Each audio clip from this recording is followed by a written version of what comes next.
Hello friends, இன்றைக்கி நம்ம சக்கரவள்ளி கிழங்கு கறி பொரியல் எப்படி பண்ணுறதுங்கிறது பார்க்க போகிறோம். இது வந்து 3 மெத்தடாக பண்ணலாம்.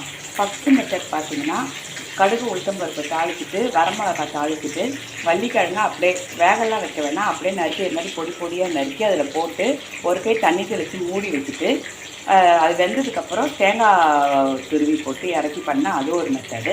ரெண்டாவது மெத்தட் பார்த்திங்கன்னா, வெங்காயத்தை வதக்கிட்டு அதில் வள்ளிக்கிழங்கை போட்டு உப்பு காரம் போட்டு செஞ்சிங்கன்னா அது ரெண்டாவது மெத்தடு. நான் இன்றைக்கி 3வது மெத்தட் படி தான் பண்ண போகிறேன்.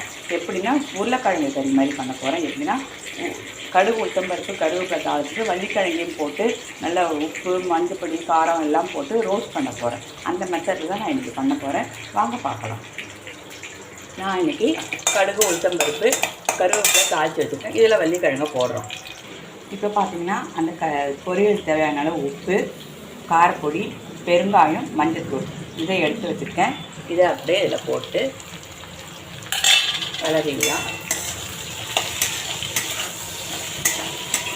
கலரிட்டு கொஞ்சமாக தண்ணி, நிறைய விடக்கூடாது, கொஞ்சமாக ஒரு கை தண்ணி தெளித்து அதையும் கலரிட்டு ஒரு தட்டு போட்டு மூடி வச்சிடலாம். தட்டு போட்டு மூடியாச்சு. இதை மீடியம் ஃப்ளேமில் வைக்கலாம்.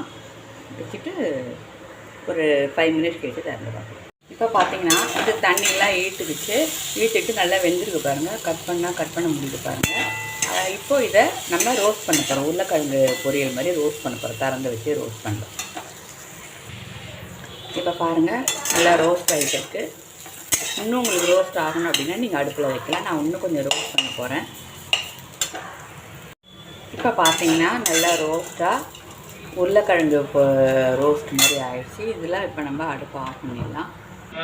இப்போ பாருங்கள் சக்கரவள்ளி கிழங்கு பொரியல் ரெடி ஆகிடுச்சு. இது நீங்கள் சக்கரவள்ளி கிழங்கு நீங்கள் சொன்னால் தான் தெரியும். இதெல்லாம் அவங்க உருளைக்கிழங்கு தான் நினச்சிட்டு இருப்பாங்க. சூப்பராக இருக்கும். கண்டிப்பாக ட்ரை பண்ணி பார்த்துங்க. கமெண்ட் என்னன்னு சொல்லுங்கள். சேனலை மறக்காமல் சப்ஸ்கிரைப் பண்ணுங்கள். தேங்க்யூ.